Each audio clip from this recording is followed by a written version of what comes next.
Erin Patterson's name would soon echo across headlines, not as a hostess of a quiet family lunch, but as the woman at the center of one of Australia's most chilling mysteries.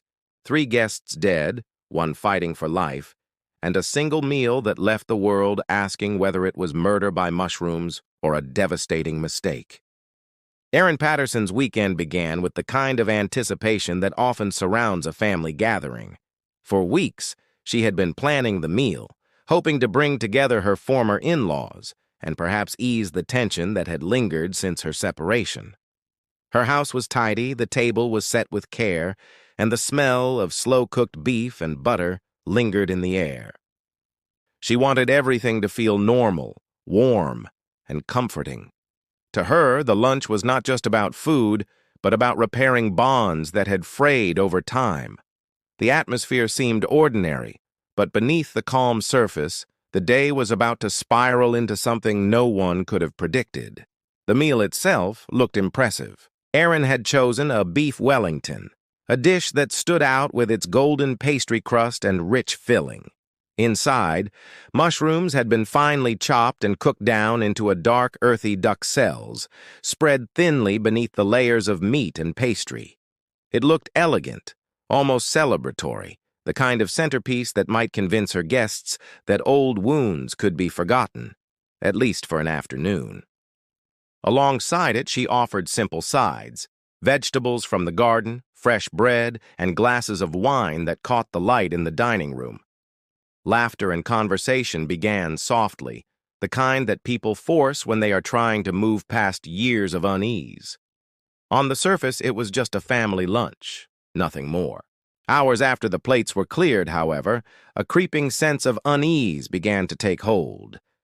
The first symptoms appeared mild: stomach cramps, nausea, a sharp discomfort that could have been brushed off as indigestion. But the sickness didn't pass. It grew harsher, relentless, and deeply alarming. By evening, the guests who had shared Erin's carefully prepared meal were in serious distress, their conditions worsening with frightening speed. Ambulances were called, hospital staff worked frantically, and the mystery of what had been eaten began to take center stage. What was supposed to be a gesture of reconciliation had turned into a race against time, and the one common thread tying all the victims together was the food that had come from Erin's kitchen. The small town quickly felt the shock ripple through it. News spread that 3 of the guests, all closely connected to Erin's former family, were now fighting for their lives. Neighbors whispered in disbelief, unable to reconcile the friendly image of Erin preparing a Sunday lunch with the horror that followed. Within days, the tragedy deepened as 3 people succumbed to organ failure, leaving behind confusion, grief, and suspicion.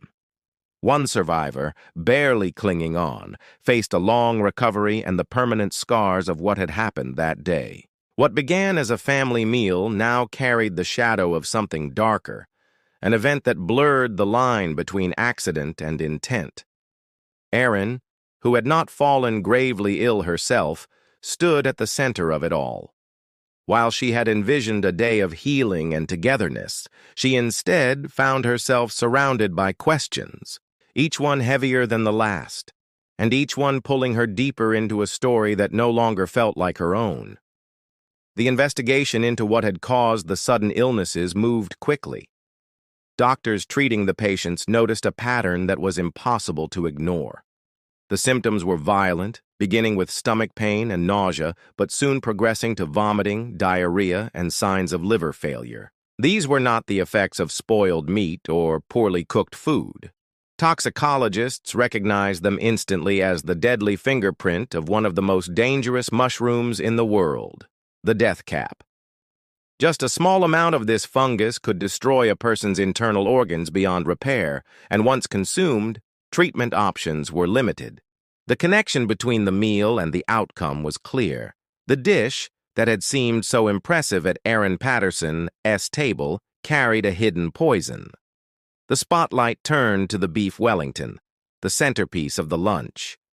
It had been the one dish every guest shared, the dish that Erin herself had presented with care. Within its layers of pastry and beef lay a mushroom mixture that investigators believed held the answer. The question was whether these mushrooms were purchased, picked, or planted. Deathcap mushrooms were known to grow in certain parts of Australia, often near oak trees, blending easily with edible varieties. They were almost identical in appearance to harmless field mushrooms, making them easy to mistake unless someone had been trained to spot the difference. But they did not appear on store shelves, and it was nearly impossible for them to slip into a supermarket supply. The claim that the mushrooms came from an ordinary purchase only added to the confusion. What made the case even stranger was Erin's own condition.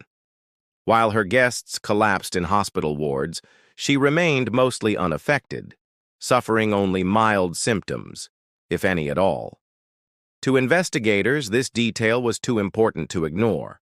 If the food had been contaminated by accident, why had Erin not been struck down like the others? The difference raised possibilities no one wanted to voice, but could not dismiss. Had she eaten less of the mushrooms, avoided them altogether, or did she somehow know what was hidden in the meal? Police began gathering every piece of evidence they could. They searched the kitchen, took samples from leftovers, and looked into reports that a food dehydrator had been discarded shortly after the meal. If the device had been used to prepare or store mushrooms, it could prove vital in piecing together how the deadly fungi entered the dish. Each clue seemed to point toward something deliberate, yet there was never a definitive link strong enough to close the case. The tragedy now had all the elements of a mystery that gripped the public. It was not just about food poisoning. It was about intent, opportunity, and unanswered questions. The presence of deathcap mushrooms could not be denied, and their effects had been fatal. Whether they were added through a careless mistake or through careful planning was the part of the story no one could solve, and that uncertainty turned a family lunch into one of the most chilling and twisted investigations in recent memory. Suspicion spread like wildfire as the details of the case reached the public. What began as quiet concern among neighbors soon grew into a storm of speculation that painted Erin Patterson as either the victim of an extraordinary accident or the architect of a calculated plan. The fact that 3 people were dead and another clung to life demanded answers, and the person who had cooked the meal was at the center of every question. Erin's reserved nature and private lifestyle made her an easy subject for rumor, and soon every action she had taken before and after the lunch was placed under a microscope. Police worked methodically, combing through her home and property in search of clues. In the kitchen, they collected cooking utensils, leftover food scraps, and anything that might connect the meal to toxic mushrooms. Investigators were particularly interested in reports that a food dehydrator had been thrown away shortly after the lunch.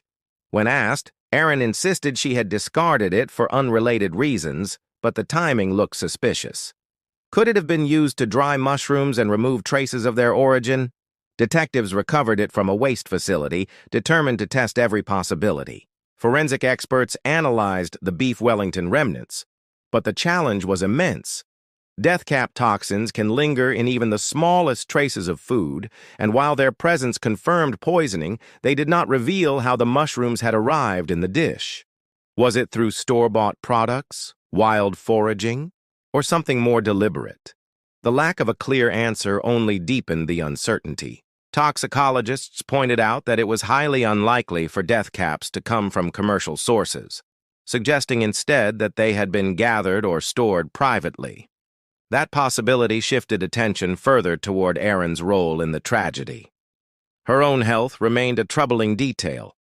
If the mushrooms had been present in the dish, why had she not suffered the same devastating effects as her guests? Some experts explained that smaller amounts of the toxin could cause milder symptoms, but others noted that total avoidance was also possible. Investigators began to wonder whether she had eaten a different portion or avoided the mushroom mixture altogether. That suspicion alone fueled darker theories, ones that suggested intent rather than accident. Meanwhile, Erin's past began surfacing in the media. Her separation from her husband, who had been invited but chose not to attend, suddenly seemed like more than coincidence. Had the meal been intended for him as well? Had his absence spared his life? Reporters speculated endlessly, and with every headline, Erin's reputation grew more clouded. Friends and acquaintances described her in conflicting ways, some as kind and gentle, others as secretive and difficult to understand. The investigation was relentless, but at its core remained a void that no amount of searching could immediately fill. The facts pointed toward a deadly mushroom dish, yet the motive and method remained hidden. As Erin walked through her town under the weight of stares and whispers, she was no longer simply a woman who had hosted a family meal. She had become the figure at the center of a chilling puzzle, one that the community demanded to see solved, no matter how unsettling the truth might be. As the investigation stretched on, attention shifted from the food itself to the complicated relationships surrounding Erin Patterson's life. The lunch had not been a random gathering. It had brought together people with whom Erin shared a tangled history, and that fact alone raised unsettling possibilities. Her former in-laws had long been part of her world, but since her separation, distance and mistrust had grown. The very idea of hosting them for a meal suggested an attempt at reconciliation, yet to outsiders, it also looked like the perfect setting for hidden resentments to surface. The absence of her estranged husband added another layer. He had been expected at the table but never arrived, a decision that would later appear almost prophetic. The three who died were his close family members, while he escaped harm simply by not being present. Investigators examined this dynamic carefully, trying to understand whether the tragedy was the result of circumstance or something darker. Could the lunch have been intended for him? Was his absence a twist of fate that altered everything? These questions lingered without clear answers, but the coincidence was too large to ignore. The surviving guest, left with permanent damage, provided fragments of information about the day, yet those fragments only highlighted the ordinary nature of the gathering. Nothing had seemed unusual until the symptoms began, and by then, it was too late. The possibility of motive hung heavy over Erin. Divorce, family disputes, and custody issues are often sources of bitterness, and prosecutors knew that proving intent required more than speculation. Still, the story was irresistible to the media. Every headline leaned toward a narrative of betrayal, painting Erin as either a grieving victim of her own cooking or a calculating figure who had turned a family meal into a weapon. Each new article pulled more of her past into public view, dissecting her friendships, her financial state, and even the way she carried herself in interviews. Erin's behavior during the aftermath became a focal point as well. Some observers felt her responses to questioning were oddly restrained, lacking the raw grief one might expect after such a catastrophe. Others argued that shock and fear could explain her demeanor. She insisted she had no idea the mushrooms were dangerous, claiming they had been purchased like any other ingredient.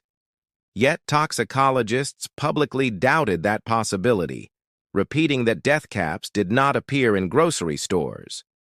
The contradiction between her words and scientific certainty deepened the divide between those who believed she was innocent and those convinced she was guilty. The uncertainty only grew as investigators struggled to pin down exactly how the mushrooms entered her kitchen. Without that crucial link, everything rested on circumstantial suspicion. A missing husband at the table, a family with frayed ties, a hostess who walked away with little more than mild illness. These pieces formed a disturbing picture, but not one that could yet stand as proof. What lingered was the haunting sense that beneath the tragedy, a hidden truth remained just out of reach, waiting to be uncovered.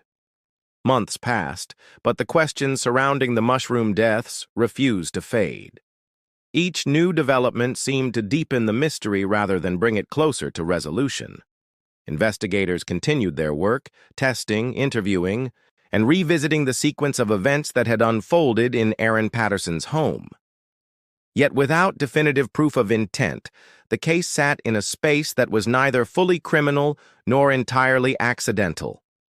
Families mourned their loved ones, while also demanding answers that no official report could clearly provide. The tragedy had become not just a matter of law, but a matter of public fascination, drawing attention far beyond the borders of the small town where it had all begun. Erin lived under the weight of suspicion, her name and face appearing across newspapers, television broadcasts, and online discussions. Everywhere she went, people watched, whispered, and speculated. In the eyes of some, she was already guilty, a woman who had laced a meal with poison. To others, she was the victim of an extraordinary misfortune, caught in a storm of coincidences and assumptions. The polarizing views made her existence unbearable, leaving her isolated in her own community. Even when she tried to explain her side, doubts shadowed her words. The discarded food dehydrator, the claim of supermarket mushrooms, the absence of her estranged husband, all these pieces kept her story tangled in suspicion. The families of the victims sought justice, but were forced to live with an agonizing reality. Without clear evidence of how the mushrooms were obtained or why they were used, there was no straightforward path forward. Legal authorities could not rely on speculation alone, and proving intent in such a complex case was nearly impossible. The surviving guest, though a key figure, could only confirm the meal itself and the rapid decline that followed. That testimony explained what happened but not why, and it was the why that mattered most if the case was to ever see a courtroom. Media coverage fueled the intrigue further, transforming the case into one of the most notorious in recent Australian history. Commentators debated endlessly. Was this the story of a malicious act disguised as hospitality, or was it a once-in-a-lifetime accident that destroyed multiple lives? Documentaries, articles, and podcasts dissected every known fact, often blurring the line between reporting and storytelling. For the public, the mushroom deaths became less about facts and more about narrative, an unsolved puzzle that people tried to complete with their own theories. For Erin, each passing day felt like walking through quicksand. She could not move forward without answers, but the answers seemed locked away forever. The investigation had not closed, yet no charges could stand without conclusive proof. She lived in limbo, haunted by the weight of 3 lost lives and by the endless speculation surrounding her own role. The community, too, was left unsettled, unable to decide whether they were looking at a grieving woman or a hidden killer. The truth remained buried in the silence of that kitchen, where a single meal had set into motion a chain of events that could never be undone.